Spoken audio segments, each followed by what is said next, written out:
Did you say it's Norwegian Constitution Day? I was going to say it's Norwegian Constitution Day. Wow. That's exciting. Congratulations, Norway. Norway. Now all you gotta do is free yourself from your petty monarchy. Good luck.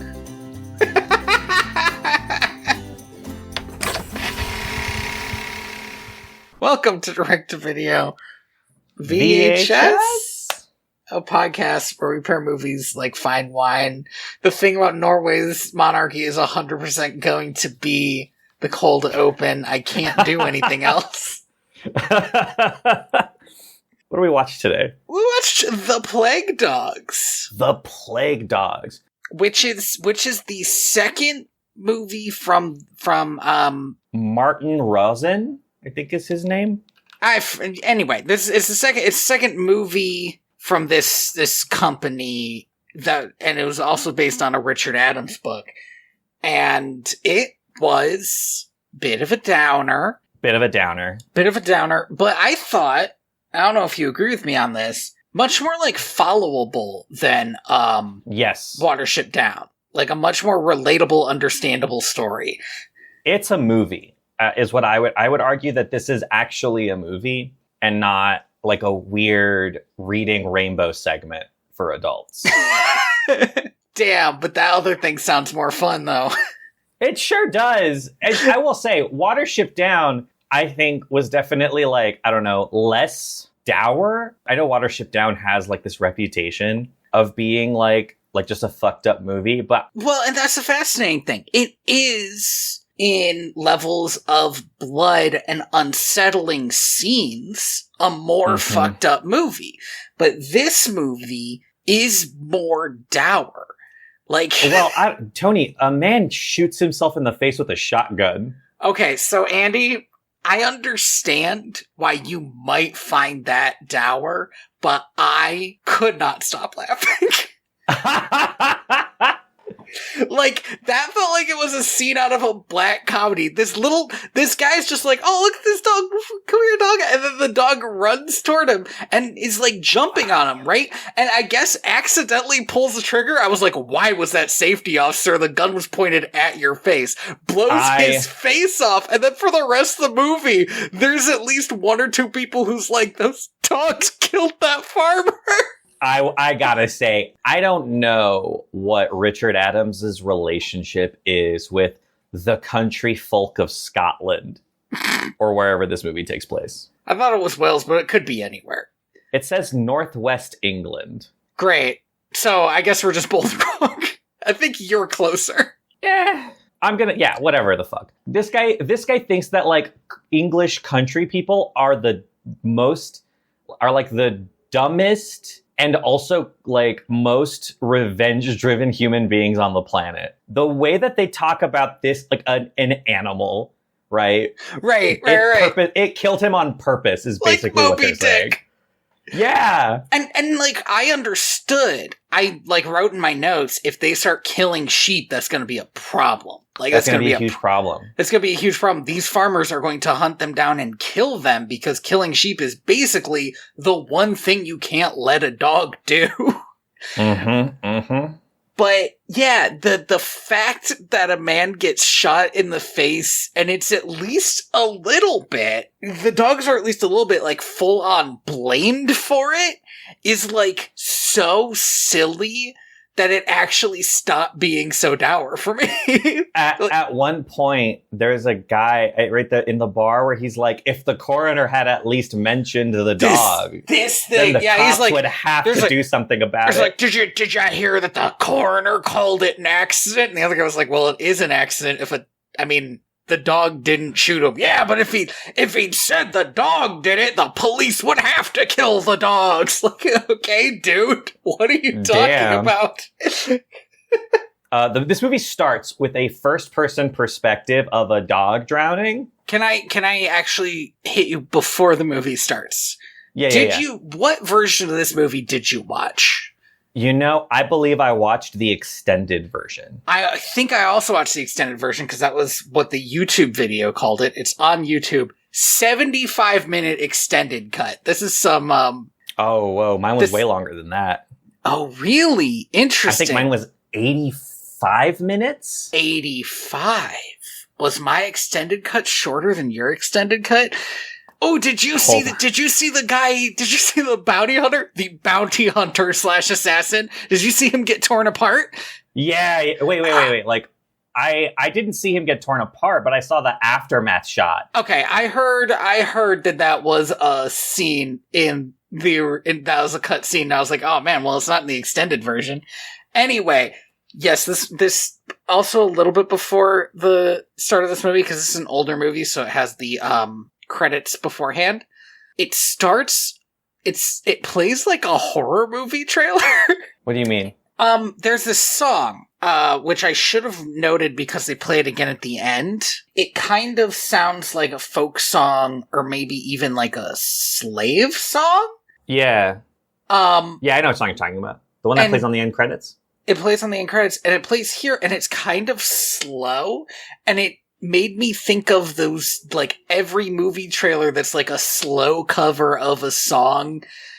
Oh, yeah. So you know something spooky's gonna happen, and then it goes from that into a drowning dog. Which is pretty spooky.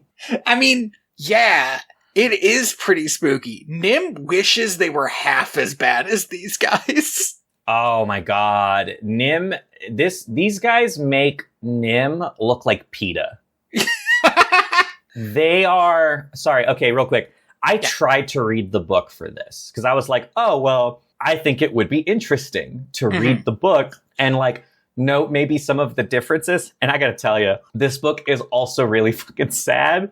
Oh, no. And I got about 16... Hold on, how far did I have the exact percentage, because I was reading it on my phone. I got 17% of the way through the book, and I was like, you know what? I'll just watch the movie. That's so early. I'll just watch the movie. But I did get some pretty interesting stuff from the author's note at the beginning of the book. Mm-hmm. But the way he describes these scientists, it's poetic in like their like pettiness, which is that like he describes one of the scientists as being less concerned with his actions or answers and more concerned with finding interesting questions. I do like that. It's really good. It's a very poetically written novel. I'm not accustomed to reading. I don't know if he wrote Watership Down this way. I'm not accustomed to reading such flowery language attributed to animal like perspective books. Mm-hmm. I'm more used to the kind of material literalism of like a Jack London novel. Sure. But I think I do think that's what makes these different from a Jack London. Something that this book did that Jack London never did in any of his books is it will jump out of the perspective of the dogs into the perspective of like nearby people or like a god's eye view of like what the town is feeling. That was actually one of my favorite parts of this movie. It took me a long time actually to catch them doing it and catch how much I actually enjoyed it. We always see things from the dog's perspective. We're always looking at what the dogs are looking at, but we will hear things from the human's perspective. So the dogs will be like walking around hunting sheep or whatever, and we'll just hear humans talking about these dogs and their escape and the things that they're doing, and like, oh, somebody from the news came in, like this is turning into a national news story, stuff like that. And then like we'll hear the news reports. It felt very Stephen King. I don't know how to explain it. If you've ever read Carrie, I forget, because I don't think I have fully read Carrie. I think I've read parts of it. Is the story of Carrie only told through the perspective of stuff like newspapers, or is it that it's set up with like newspapers and stuff and then it tells it from her point of view? It's interstitial. It's both. Okay. So it will, in between chapters and other segments, intercut with like news stories and like police reports and like diary entries and stuff. Mm-hmm. So it's very it's kind of written in a very like, I don't know, like Dracula style. I forget what the word for that is. I would know it if it was like 2 weeks ago. But yeah, it reminds me of that because it's a great way. It's like such a good shortcut for allowing us to know what the fuck is going on in like the world of man, as it were. Yeah, it makes the audience understand the stakes of this movie in a way that the dogs can't. Mm-hmm. Like, they never understand the stakes of this movie. But back to this first scene. So this dog is drowning, right? Sure is. The scientists are testing his endurance and trying to increase his water endurance, the water endurance of this dog. And this can't be the best way to do it, to have a dog swim until it drowns and then fish it out and resuscitate it to the point where it needs like a breathing tube into the night. To pump air into his lungs. Yeah, seems bad. I can't imagine it is, but one of the things that I think Richard Adams mentioned in his like intro is that a lot of the tests that the book describes are either tests that were done or tests that were proposed. So I don't know if this was a test that was done or proposed. I can't imagine a scientist in like the 70s being like, yeah, what if we just, put it in a tank for increasing periods of time? The other day, I feel like this could be worth mentioning for this movie. The other day I looked up, I don't know if you've ever heard this myth. I looked up the myth of do fish feel pain? Mm-hmm. Because I thought to myself, wait, do fish feel pain? Is that a real thing or just a thing I've heard? Mm-hmm. And the answer is, it's just a thing I've heard. And there's no scientific evidence to say that fish would feel any differently than any other animal. Mm-hmm. But what it is that for a long time, people decided that no other animals feel pain because, Correct. Who cares, I guess? And which seems like such an unreasonable way to look at the world, but I feel like people did, and it allowed them to be as cruel as they could possibly imagine. This comes a little bit from this, I think this, it's not really a Catholic idea, but it was really, taken by some Catholic doctrine as being, true, which is that, the extent of what it means to be sentient is your capacity to suffer. And so if animals can't suffer, then they can't be sentient, and then therefore they can't be human. Mm.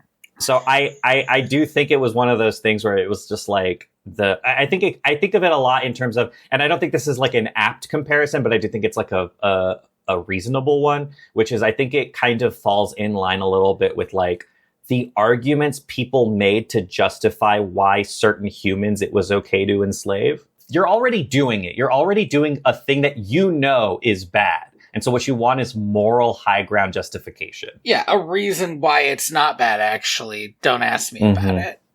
Correct. Yeah, and I just think that's probably why tests like this have happened in the past. Because they could say, well, we're not drowning humans, are we? This place, which, by the way, I don't know if you picked up on this. I didn't pick up on this. I found out later. Is called Arse. Yes, correct. That's right. Is so evil. They're doing all these crazy tests. They're drowning this one dog. There's the other dog. So this dog is the first dog we see is Rolf, who's a Labrador mix. He's a big black dog. And the second main character is Snitter, who's a fox terrier who has some kind of surgical head wound.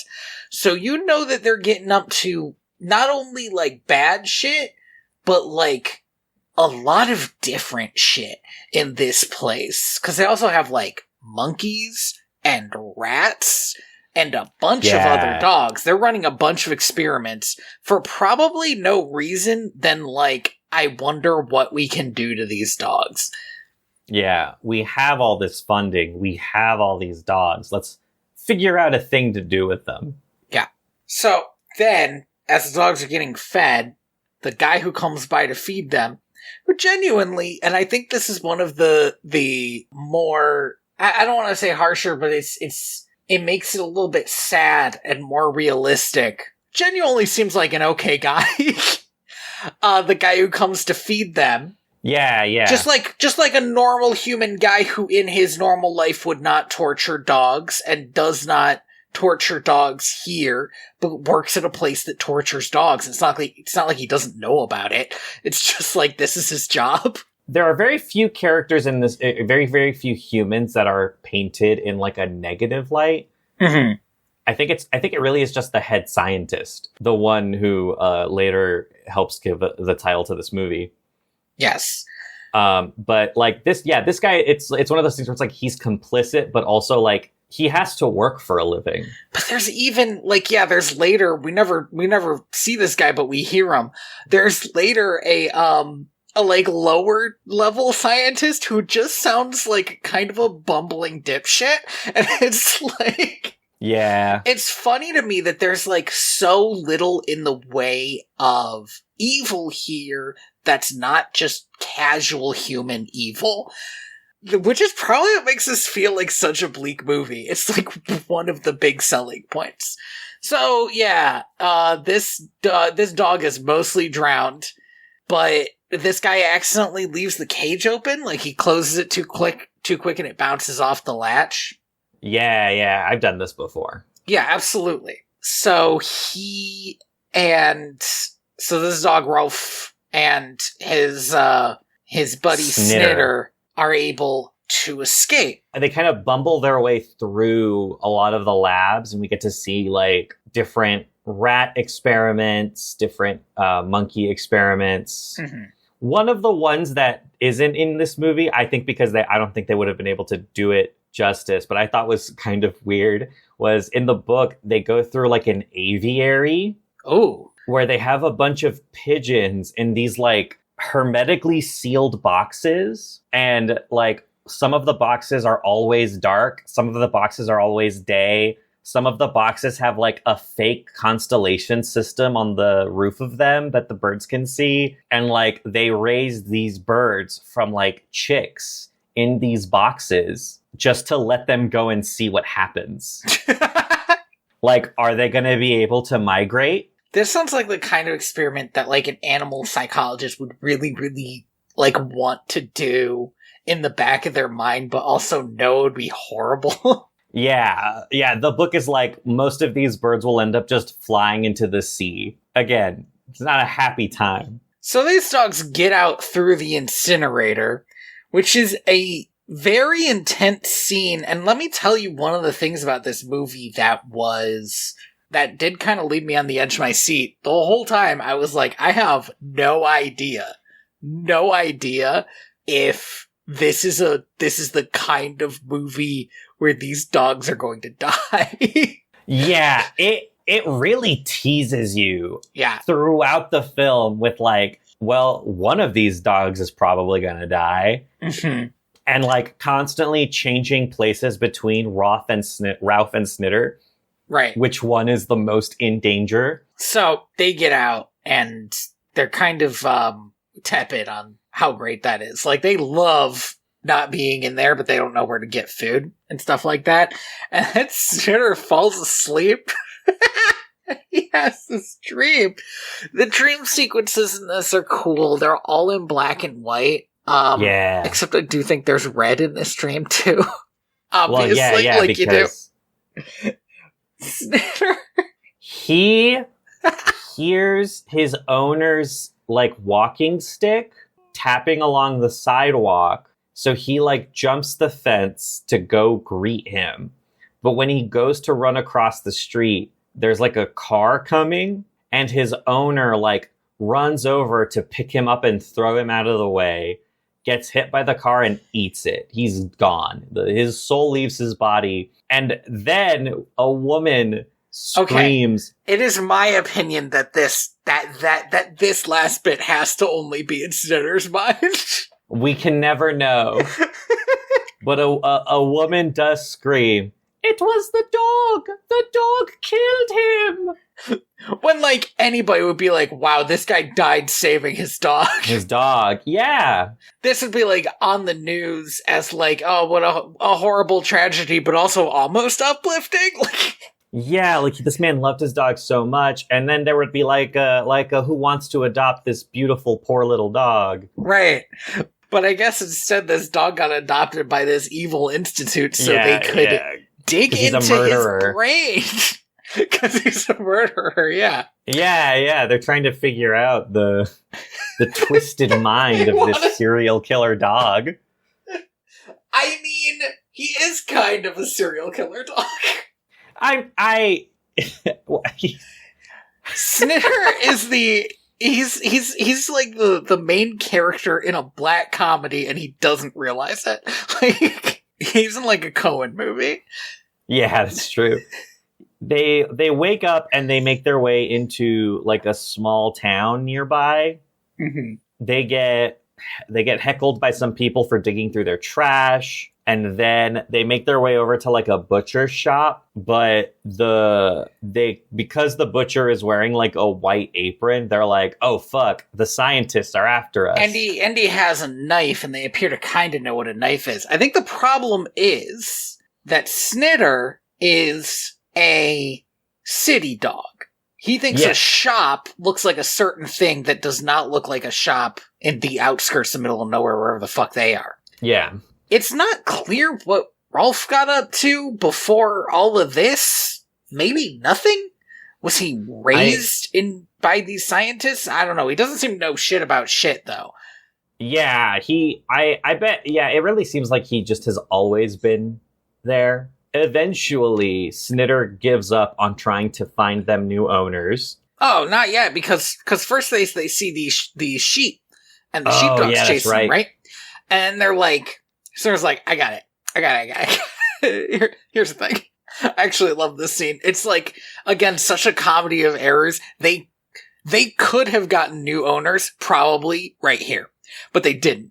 He sees the dogs chasing a sheep, and he's like, okay, this is like when they throw balls and sticks.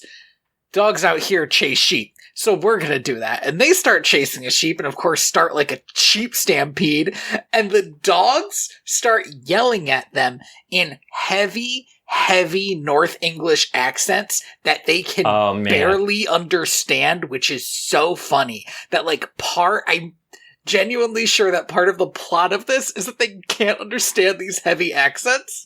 Yeah. And one of the dog calls them tourists, which I was like, devastating. Yeah. It's after this that they're like, I guess we're not looking for a new owner. They end up at like I don't know what to call it other than a smaller Stonehenge. Yeah, it's like a circle of stones, like some witches would be at. What are these things called? Standing stones, maybe? Yeah, you're right. This is a not American thing. No. Yeah, it's just a circle of standing stones. These are like all over Europe, apparently. Megalithic sites. Yeah, I guess these were originally put up on purpose, and we just kind of like them.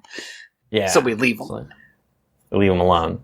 While they're there, Rolf starts saying, we need to like devolve. We need to become wild animals to survive. Right. And Snitter gets like visions of the stones turning into wolves. I want to talk about Snitter for a second, because it's not until much later that this is mentioned. But I feel like it's worth mentioning that it turns out that the surgery in his brain is trying to, I think the quote was, turn the subjective into the objective. Mm-hmm. Like, they're trying to give him super realistic visions based on just thoughts that he has. And the wild thing about it is that this is wholly useless to him as a character. I mean, like, it's just a bad thing for him. And I don't... It makes him...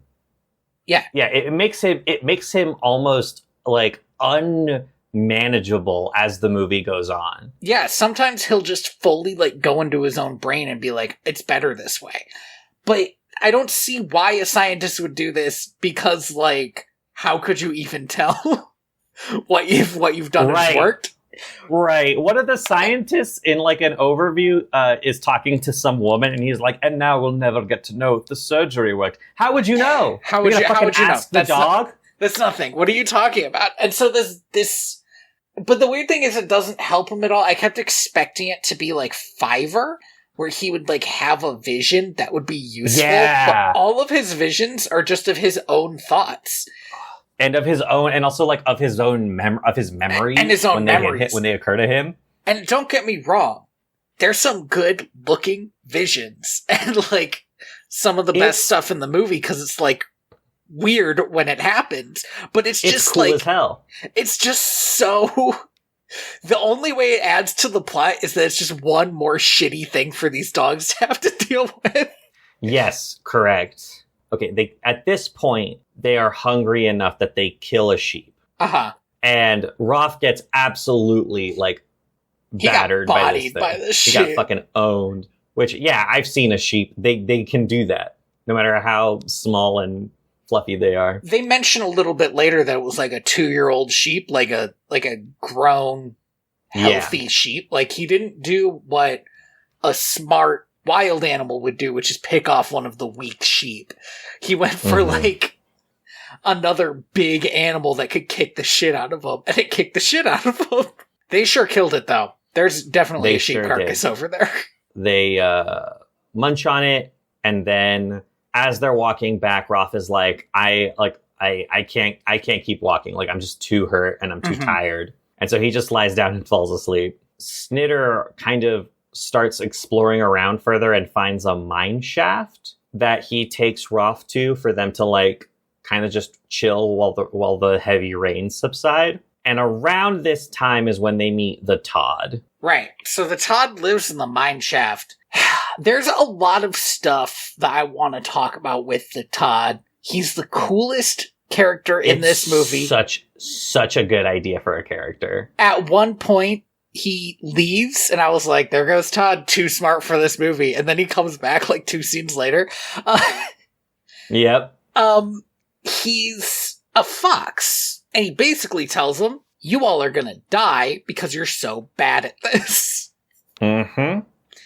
And Rolf immediately is like, I don't trust this fox. And I don't see a reason why except for racism. Why Rolf doesn't like him? Why Rolf doesn't like him. Because like, Labradors are gun dogs. Yes, but he's like, this is a thief. And I was like, okay. But Rolf doesn't have the memory of like any of this. So he's just immediately like, nah, fuck that guy. Yeah, I find it funny that Snitter, who's a fox terrier, a dog that hunts foxes, is totally cool with him. Yeah, he's like, yeah, I get it. Ride or die. Todd, and the Todd does become ride or die fairly quickly. I kept wondering, is this fox going to betray them, or is this their like closest friend? I got to a point in the movie where I was like, well, it's how could it betray them? It's an animal. Yes. Well, like, I mean, there's a point where it's like, it's way too late for it to betray them. But at first, I was kind of wondering, like, okay, is he going to have them hunt in a way that would get them captured, but he'll just, like, be able to eat a bunch of dead sheep or something? But no, he teaches them to, like, be smart. Yeah, how to run off, like, the older sheep, how to trick them into running off cliffs so you don't have to actually fight them, which is bad because you'll get fucked up. Yeah, how to ambush them if you have to do that, right? Like, just a lot of different ways. But and they become so good at killing sheep, in fact, that every farmer and every sheep herder in the area is like, we gotta fucking kill the shit out of these dogs. Well, there's this bit where Ralph kills a sheep, and Todd's like, what the fuck did you do? And he's like, I was hungry, I killed a sheep. And he's like, oh my god, the whole point is that you can't let them see you killing sheep. They're going to kill you. Every human is going to kill you. And then he leaves, and he comes back like 2 scenes later. I was like, and then they keep hunting sheep, and I was like, why? Stop hunting sheep. Well, it's what else is there to eat, man? There's like a ton of them. There's so many. They didn't even try for one of those deer. They haven't tried for any birds this whole time. The Todd eats some eggs, but That's not true. The Todd teaches them how to hunt ducks and frogs, although they're bad at it. So now we get this, I think we're up to this great scene. Oh my God. One of the scientists calls in a favor? I have no idea how he knows this guy. Yeah, I love this. He's like a dog assassin. That's what I called it. They called a dog assassin. He is also, according to like Wikipedia or whatever, he was called a bounty hunter, and I was like, that's still fucking wild. A dog bounty hunter. That is a dog, the bounty hunter. I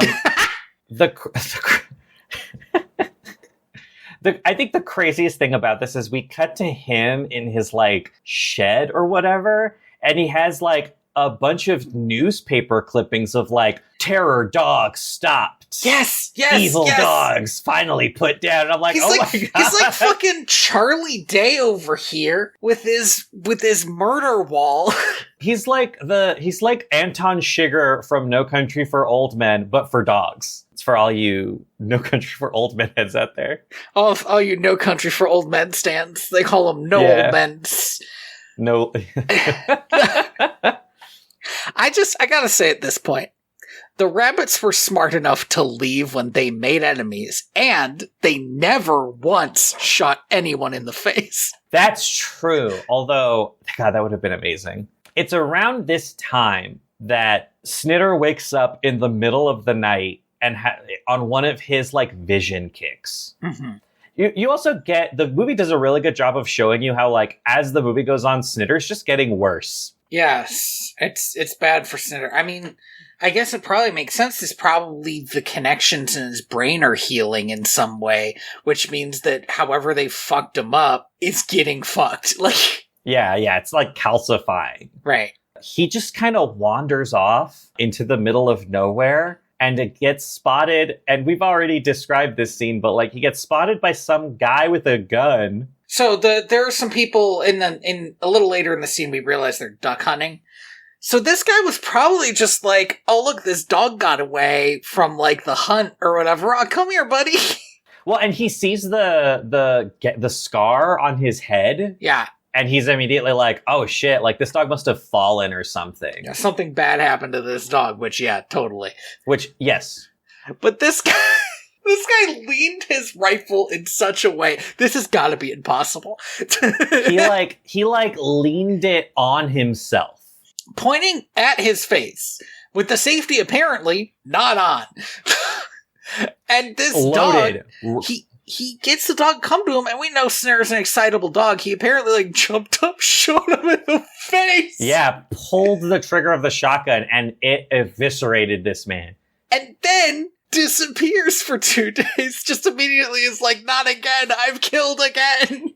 I've killed again. My hands, they're covered in blood. It will not wash away. Damn this foul spot.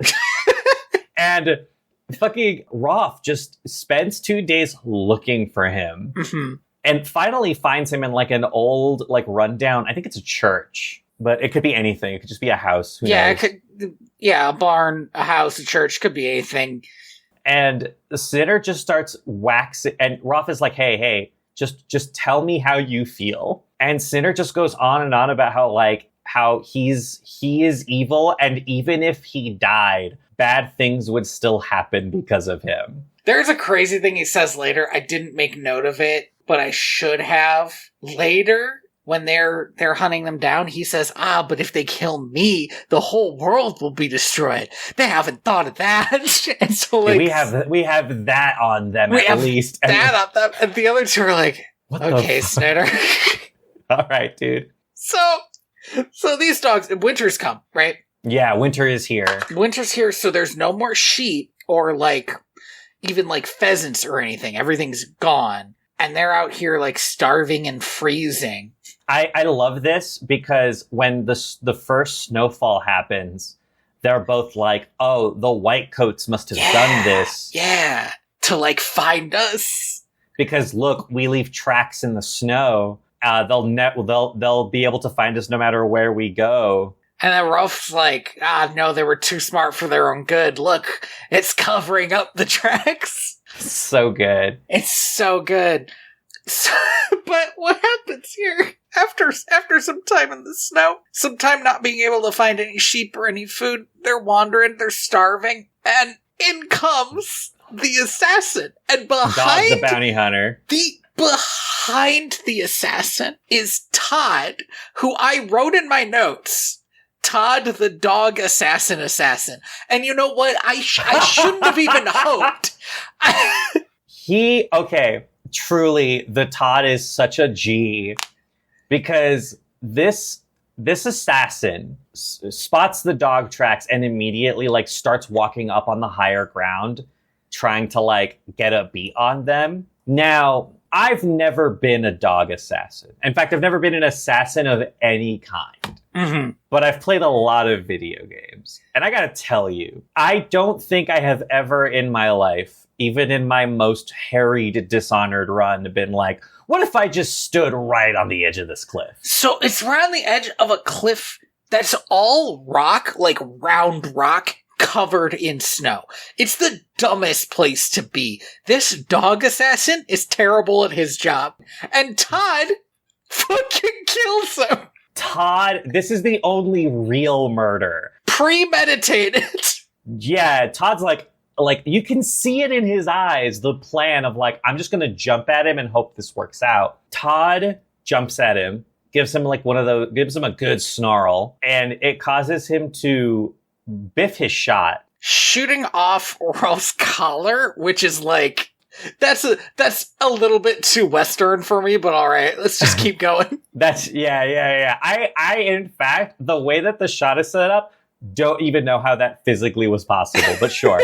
Shoots off the collar, and then he falls to his death. So now they have food. That's great. Yeah. The Todd and the two dogs kind of like walk gingerly towards his body, and then we cut to like a rescue helicopter that's like shit talking this guy. Oh, you know what? I don't think I did watch the extended edition because I don't remember the rescue helicopter.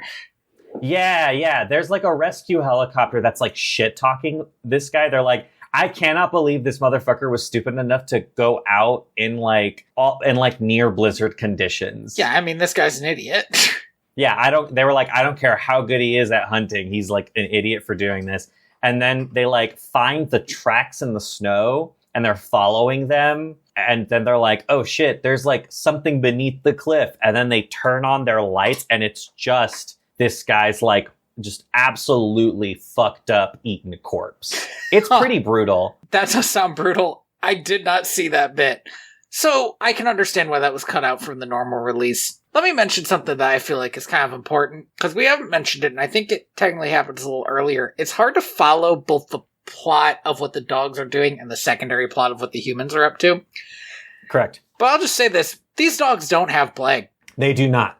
But this is so dumb in a way that's not like, I don't believe this could happen. I kind of do believe this could happen. It's just that the people doing it must have to be so stupid. This animal testing lab, where they test different animals, some of which come from like exotic locations, like they have chimps in here, also is testing bubonic plague. And we don't know why, except it's 100% to use as a biological weapon. Right, correct. So they're testing biological weapon grade bubonic plague in the next room when they have the dog drowning testing one room over. And what they keep saying, is that like, there's no way they have the plague, but we can't say for certain that like, one flea didn't get it and then get on the animal. Because you can't say that, even though they know. Because you can't say that. Even though they know that they don't, they're like, but maybe they do. And it's freaking people out. It was never clear to me where the leak was that they did have plague, but the news found out and started reporting it. This is one of those things that I bet the book goes into in more detail. I did not get there in the book, but from what I was able to piece together in the movie was that the TV reporter who we see very briefly on television, the evil scientist says that she got her hands on like a DOD report or something. Not DOD, it's not America, but got her hands on like a Ministry of Defense report. Okay. And she was the one who was like, this place is working on the bubonic plague. Do these dogs have plague? And in a scene that is truly amazing, she gets an interview with the head of the lab. And in the middle of that interview, he gets a phone call of the people telling him that his dog assassin has been found dead. eaten. Yeah. Hilarious. That's so funny. This is, in many ways, like a bleak movie, a grim movie, but this is also a fucking funny movie, if you can find the comedy where it is, because the whole dog assassin thing, this guy getting the call during an interview and having to stop this conversation where he's trying to save his livelihood. Yeah. From this woman who's gonna be so psyched when she tears this whole place to the ground.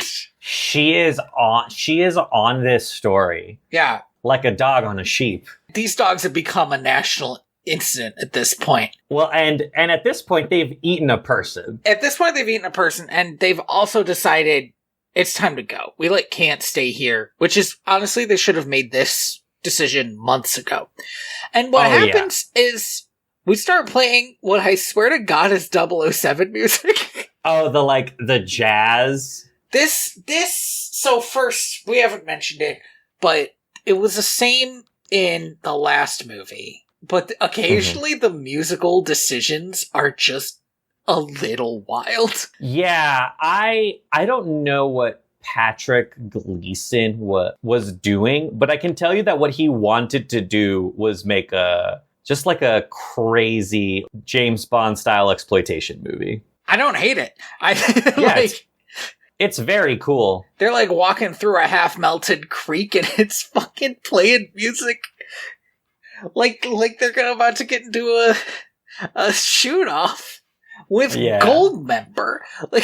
Yeah, they're about to walk into a room with scantily clad woman. Did I say Goldmember instead of Goldfinger? Did I say the Austin Powers one? Yeah, dog. Yeah. Powerful that has stayed in my brain. I think it really says what is more culturally important to you. When I was a kid, I probably saw an Austin Powers, and I definitely didn't see a James Bond. I think that the two Austin Powers movies are easier to watch now than most of the James Bond movies. I don't think I'd watch any of them again. But also, I probably I probably wouldn't watch this movie again either. Yes, probably not. No. This is, I don't know how you feel about this movie. I'm sure we'll get to it, but I felt like this is one of those movies where I was like, this is fundamentally, I think, a good movie, and I never want to see it again. Correct. It is not quite as distressing as Grave of the Fireflies, a movie that was so distressing that I never finished it. But it's kind of on that spectrum of I'm glad that I watched it. I do think it's an important film in the history of film. But goddamn, do I never want to watch it again. So, Todd, ride or die. He's killed a man for these dogs now, and he's gonna get them out of here. He's like, I promised you two that I would get you out of here, and I'm gonna do it. Because the entire royal military is after them now. Now, I think, maybe it's just me, but I was like, why would you bring dogs to hunt these dogs if you genuinely think they have plague? I suspect that the military does not believe they have plague, but this has reached a certain point where they're like, this needs to stop, or else this is going to be an even bigger deal for us. So they bring a bunch of German shepherds, the kind of dogs that can hunt you down. The real dog assassins. And Todd kites 6 of them. Yeah. So that these two can run across this down and get on a train, which I cannot imagine was the plan, but they sure get on a train. It's not even a real train. It's a fucking Disney train. Yeah, it's like a tram. But they get on the train. The train is deactivated, but also still running. I don't know what that means. Yeah, I also wasn't really clear about what was going on there. I guess maybe it was like, I don't know, just in maintenance or something? I don't know. Yeah. And Todd dies. I saw a thing that said I saw a thing that said that it was up in the air as to whether or not Todd dies. That fox is fucking dead. He fucking dies. A man lifts up a tail. Yeah, I saw somebody say like, "Oh, it's unclear because he should have been torn apart, so maybe he was just playing dead." And I was like, "No. He's dead." Anyway, so Rolf and what the fuck? Snitter. Rolf and Snitter get to the ocean, and Snitter's like, "I see a Rolf. There's an island out there. We gotta go." And he starts going. Rolf is like, because he doesn't want to because he hates the water because he keeps almost killing him. Throughout this entire movie, after the first drowning scene, Rolf like never really enters the water if he can help it. It's one of the things in the movie that's done really well. It is character establishment and even character development that's just based on animation. Like, there's this bit where they all run through a creek. Todd runs through the creek, so you know it's like a small creek. And then Snitter runs through the creek. And then Rolf jumps on a big rock in the middle of the creek. And then jumps back across. Like, he won't touch the water, even though it's not a lot of water.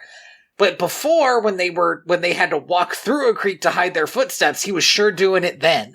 Like, so you know that it's not like, this is a fear he has. It's not wholly debilitating, but it's a fear he has because it's kind of rational. Yeah. It's a thing that he tells Snitter at the beginning of the movie is like, part of the thing that like gets him to like run away is the fact that he's like, I don't want to die in that tank. Yes, if he has to die, he keeps saying this too, he wants to die fighting. He's like, I'm not going to die unless I'm fighting. He doesn't want to die by drowning. He thinks if a man's going to kill him, fine, but he's going to kill him while he's being torn apart. Yeah. So they swim, and Snitter... I got a correspondence here from my very brave wife. Which is that the island that Snitter sees is a reflection of the moon on the water. Because Snitter sees an island that says he sees an island and jumps into the water and starts swimming to it. Rolf is like kind of like touchy-feely about it, but then decides to go after him. And as they're swimming into the morning fog, I guess, Snitter just says, "There isn't an island. I didn't see one." Yeah, I assume this is him gaining some rationality there. But Rolf says, "No, there is an island. I see it," and keeps swimming, and makes Snitter keep swimming. And then the movie ends. It fucking ends. It ends on this deliberate obfuscation. You don't know if they are alive or not. But during the credits, you do see an island. There is an island there, but it's not at all what Snitter saw. Well, which is crazy. Well, but Snitter didn't actually see an island, right? He hallucinated one. Yeah. Swam far enough out that there is an island. The question is whether they got there. Now, I think that the subtext of this... The song at the end? Well, I think I think it can go both ways. I think you want it to be able to go both ways. That's how Richard Adams wrote it. And apparently, by the way, a publisher made him change it, and there's a happier ending in the book, and also what sounds like kind of a funnier ending. But instead, when they made the movie, he wanted the original ending, which is knowing that Rolf has been trained to swim for a long time. So, like, maybe he could get to the island and get Snitter to the island, but also knowing that, like, that seemed pretty hopeless where they were. Now, silver lining either way, because during this final chase, we did get voiceover that confirmed that Arse, gonna mention again the name of the institute is Arse, is being shut down because of fucking Corsonus. Yeah. They had to get the army out here. At that point, there was no way that this facility was going to stay open. Yeah, that's the movie. Yep, that sure was a movie. What'd you think of it, Andy? I'm not a pet person. I don't particularly have I don't have like a desire in my heart for like animal companionship. Mm-hmm. I was surprised at how effective this movie was. And I think maybe it's because even though like I don't really like pets, I don't wish cruelty on them. Sure.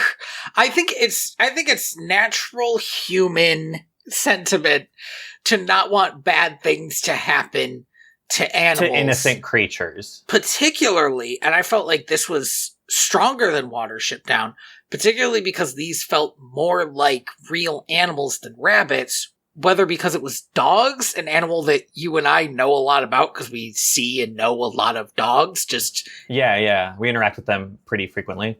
Right. Which makes humans identify with them very easily. Or because it's just less of a fantastical story than Watership Down, which, again, is a downer, but not nearly as much. Yeah, I guess part of what it is that Watership Down, the rabbits have a culture, right? Yes. That they have like a mythos and like a like cultural dream that they're aspiring towards. These dogs just want to live and never really get past that point. Yes.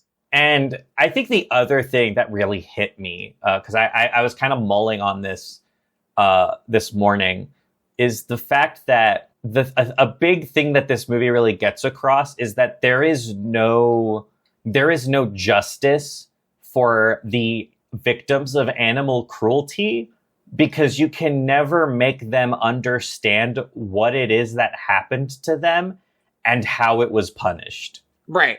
There is no world in which Rolf and Snitter ever got to know, hey, those people that did that to you lost their jobs or are in prison. I mean, either imprisoned or put in another way more secret lab, because those are the only two options when you have potentially released the bubonic plague.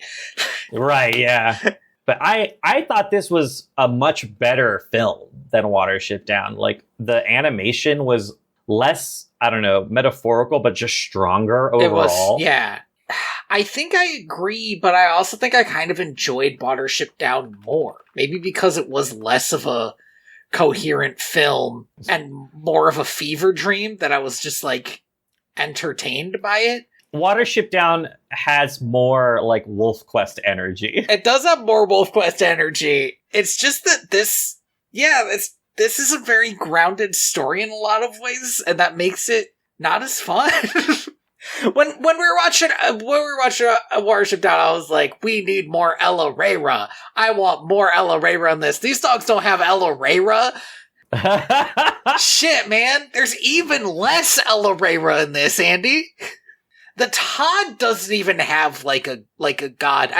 I briefly thought that he might have like a trickster god role almost, but he's just a fox. He's just a normal fox. He is just the coolest animal and the best friend a dog can have. Yes. But he's also like just the rogue of the party. Correct. Yeah. Does that make Snitter the mage? Snitter, I think, must be like the pre-patched D&D 3 bard, which was famously useless. Just a dead weight. Sarah's back here like, I'm trying to buff you guys. Oh no, I had another vision of my house.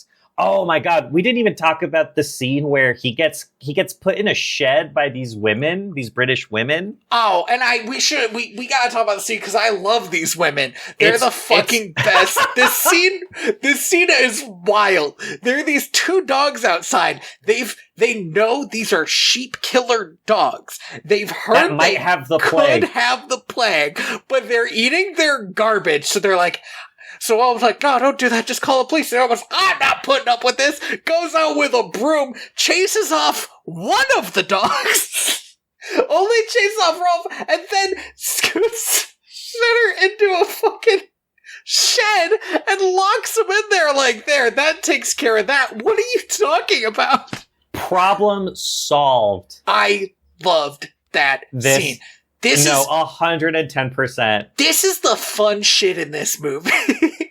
Is people making decisions that, like, at the time, you could kind of see them making. Like, I kind of understand why you would make this decision, but it's also an insane decision.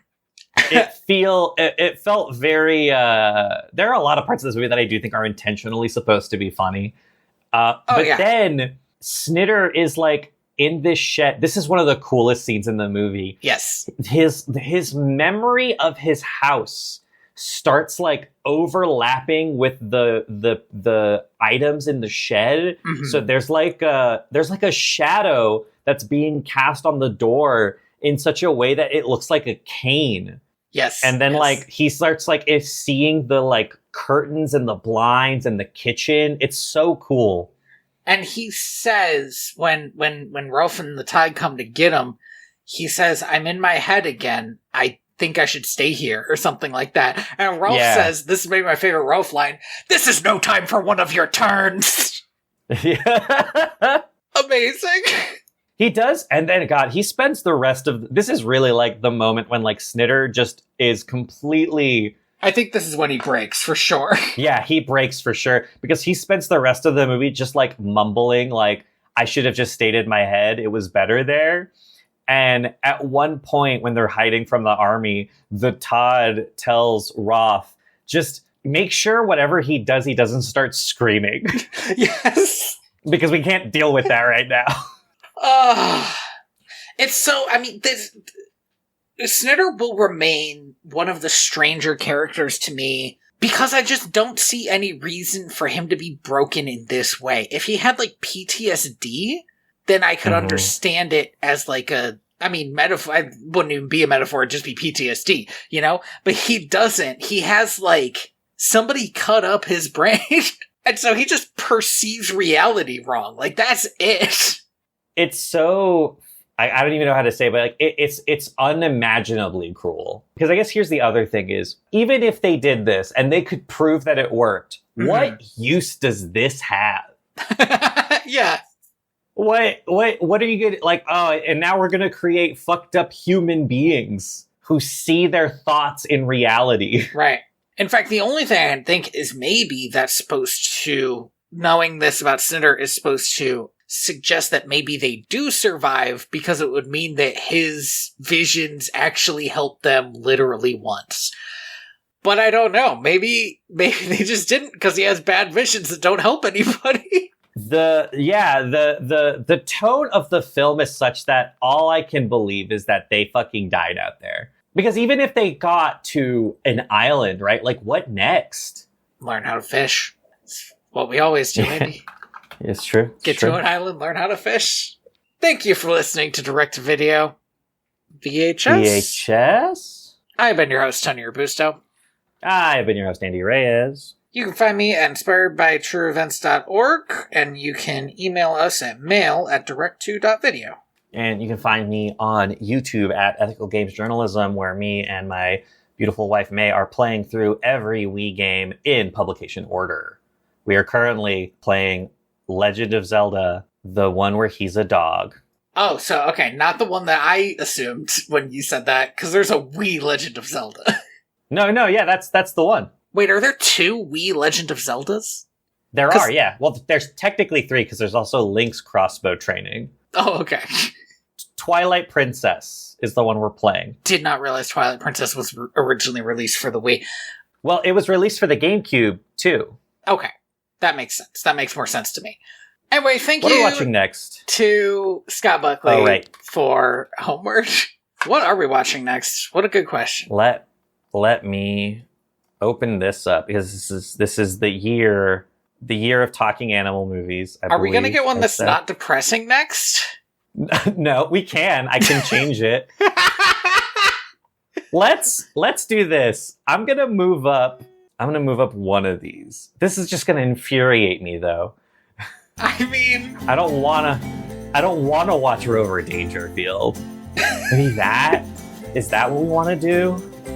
We could do Rescuers. I mean, I feel like it would be a good Is that a happy movie?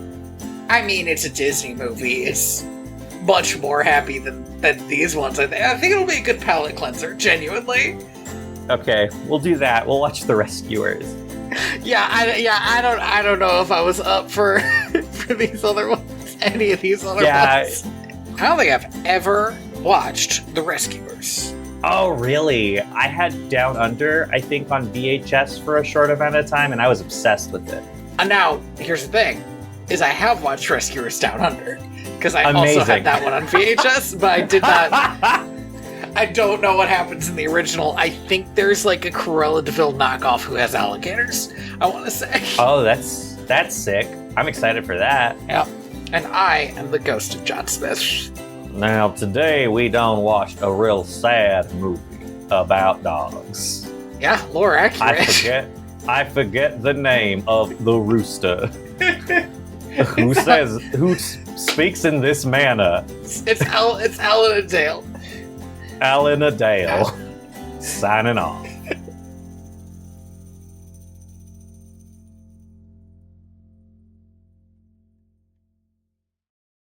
Just a quick note about the Wii is I have come to realize that it's like maybe one of the best consoles ever made. Yes, 110%. And one of the reasons I think that is because I saw somebody playing through the Switch version of like Wii Sports, and it's fucking garbage. It's like, it's not even that the games are bad, it's just like, oh, they don't have Miis anymore. No! And the motion controls aren't good anymore, so I don't know why they bothered making it motion controls, because the Switch isn't actually made for that. And it's just like, the Wii was slightly both ahead and behind its time. It was like the perfect console for casual playing and ease of use, but it was like all the graphics and stuff were like a generation behind everything else. I truly think so. I've in the past couple of years, I've gotten to play some VR games, mm-hmm. and I think the headset technology is kind of pointless. Like I don't get anything out of it really. I find it annoying to have to like constantly be told by the system, "Hey, you're walking too far."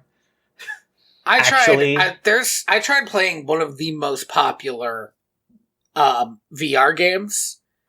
Yeah. And it was so miserable because it's all moving platforms. And I was like, why in the fucking world would you make this game?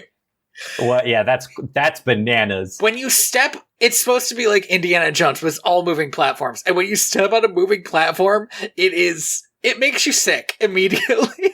Yeah. So that's the other thing is I don't get nauseous really when I play VR games, which is like fine. Like I think I just had there must be something fucked up with my brain. But this was your first time running into that. Sorry. Hold on a minute. I'm my room. It's changing. It's becoming my room, but different. It's becoming my office from work. Oh Jesus! Oh no! But the motion controls, I was like, if the Wii had motion controls this good, we would still be playing the Wii. Yeah, that's what I want. I want, I don't want the headset. I just want these motion controls. They're genuinely really satisfying. It's just the like looking around and walking around shit that I'm like, I don't need this. This is kind of annoying. Mm-hmm.